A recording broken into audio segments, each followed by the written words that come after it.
Gimana kabar semua? Luar biasa terus ya. Jangan biasa-biasa aja. Karena Tuhan tidak desain kita biasa-biasa aja saudara. Ya, Tuhan sudah desain kita luar biasa. Persoalannya kenapa kita belum luar biasa? Tanya dulu. Ya, 2 minggu yang lalu, mengapa saya miskin? Jadi jangan nyalain orang tua, habis bapak mak gua miskin. Yang paling mudah kan kita nyalain orang lain ya, paling mudah hidup itu. Wah gua gini kan bapak mama gua nggak didik.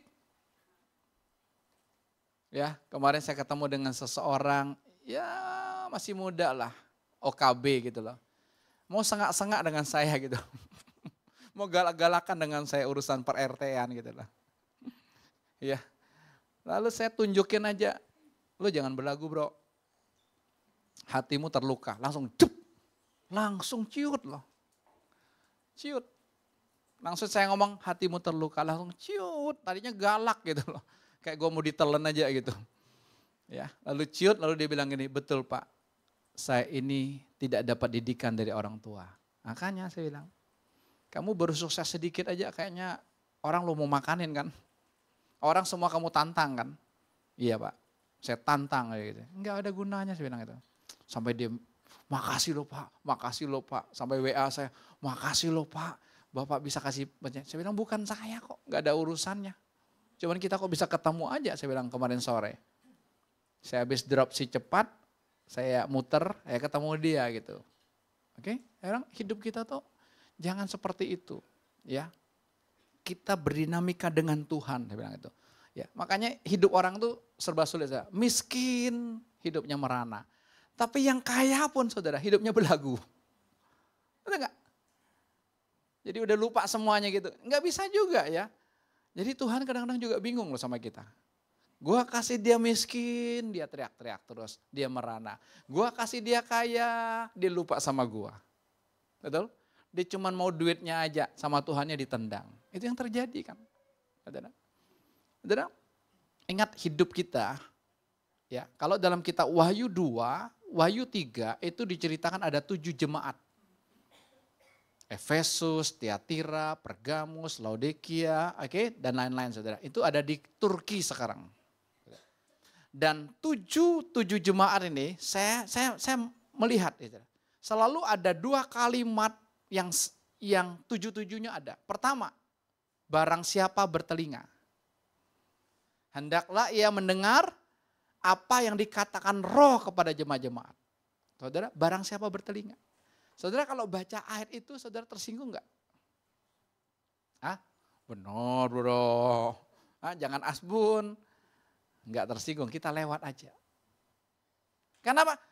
Ya biasa pak, kok tulisan kok. Tapi saya mestinya tersinggung. Saya kan punya telinga. Kalau orang ngomong ini, barang siapa bertelinga. Saya kan punya telinga. Hendaklah mendengar. Berarti banyak orang punya telinga, tapi enggak dengar.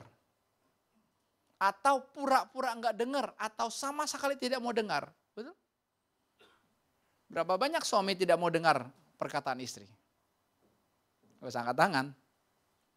Lu tahu apa gitu kan ya. Istri juga saking kesal, dia juga enggak mau dengar.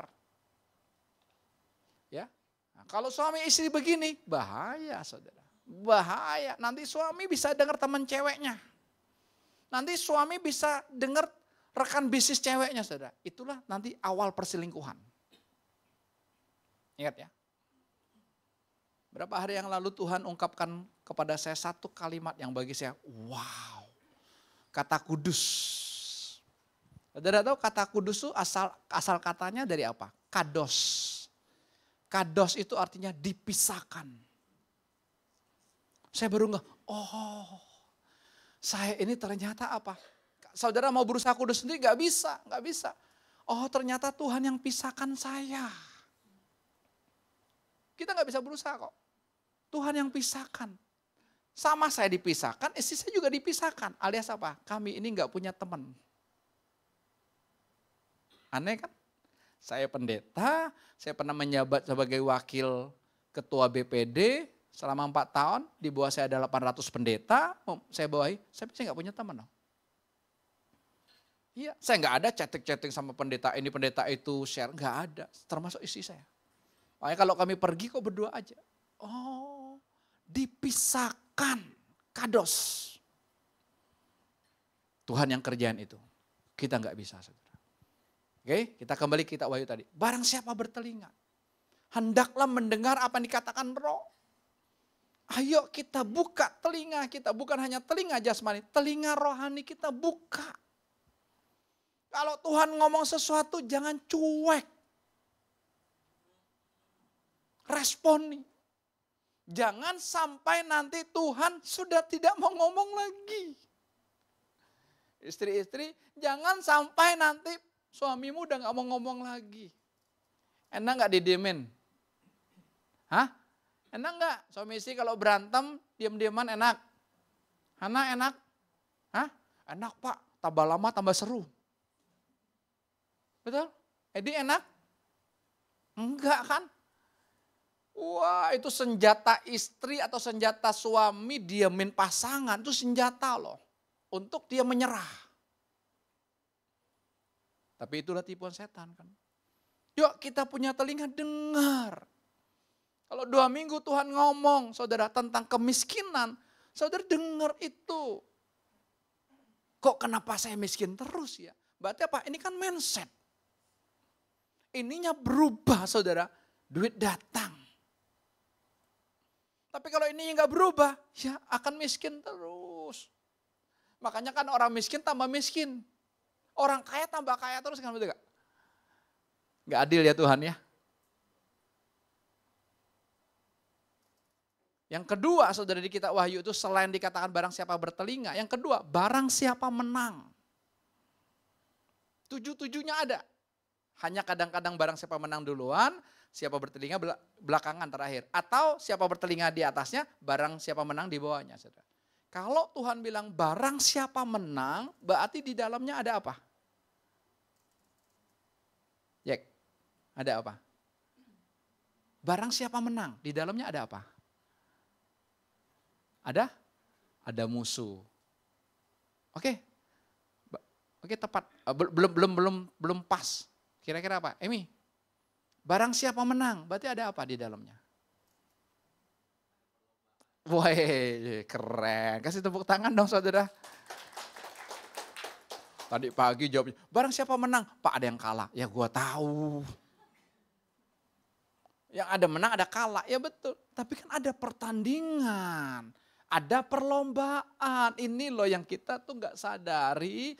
Kita tuh berpikir konsep rohaninya, kalau saya sudah ikut Yesus, udah gak ada lagi pertandingan. Siapa bilang? Perkataan barang siapa menang, itu ada perlombaan, ada pertandingan masih di dalamnya. Belum selesai. Kata sudah selesai itu untuk Tuhan Yesus. Tapi untukmu dan untukku sudah selesainya koma. Bilang sama-sama, sudah selesainya koma. Jangan titik. Kalau titik kita ketipu. Kalau titik nggak ada ayat yang berkata barang siapa menang. Udah titik kok. Kalau sudah titik tidak ada Filipi 2 ayat 12. Kerjakanlah keselamatanmu dengan takut dan gentar. Tidak ada kalau sudah titik. Ini orang Kristen banyak ketipu termasuk saya. Udah. Sudah selesai koma. Berarti apa? Masih ada kelanjutannya. Masih ada perlombaannya, masih ada peperangannya. Kan Tuhan cari istri. Tuhan tidak cari jemaat. Tuhan gak pusing jemaat di gereja banyak atau sedikit. Dia cari istri yang mencintai dia. Makanya dia ada pengfilteran. Betul gak? Dia filterkan kita. Lewat apa? Kasih duit. 5 cewek ini dikasih duit. Tapi ada satu cewek berkata gini, aku gak tertarik sama duitmu, aku tertarik sama pribadimu. Oh ini calon istri yang baik. Betul? Yang 4, matre. Kasih duit, ayo tuh, ayo. Terima kasih Tuhan, besok minta lagi. Tuhan gue mau ini, Tuhan gue mau ini. Hubungannya bukan percintaan. Tapi yang cewek ini waktu dikasih, saya gak butuh duit. Di buku Pak Nehemia, si Inem. Dikasih pacarnya yang bule, kirim mobil. Orang tuanya senang, orang kampung dikasih mobil. Betul nggak? Adik-adiknya senang, tapi si Inem masuk kamar, si Inem bilang begini, waduh terima kasih, aku punya pacar kok yang mencintaiku. Dia nggak tertarik sama mobilnya, misalnya dia terima kasih punya pacar yang seperti itu, ini yang Tuhan mau. Kita dikasih duit, dikasih kelimpahan, saudara, kita nggak cari Tuhannya. Kita ketipu sama kelimpahannya. Jangan, barang siapa menang, berarti ada pertandingan, ada perlombaan, saudara. Waktu kita terima Yesus, roh kita tuh baru, seperti kita dikasih rumah baru. Kalau rumah baru tinggal masuk kan? Tapi saudara, yang berikutnya, jiwa kita seperti rumah yang harus direnovasi.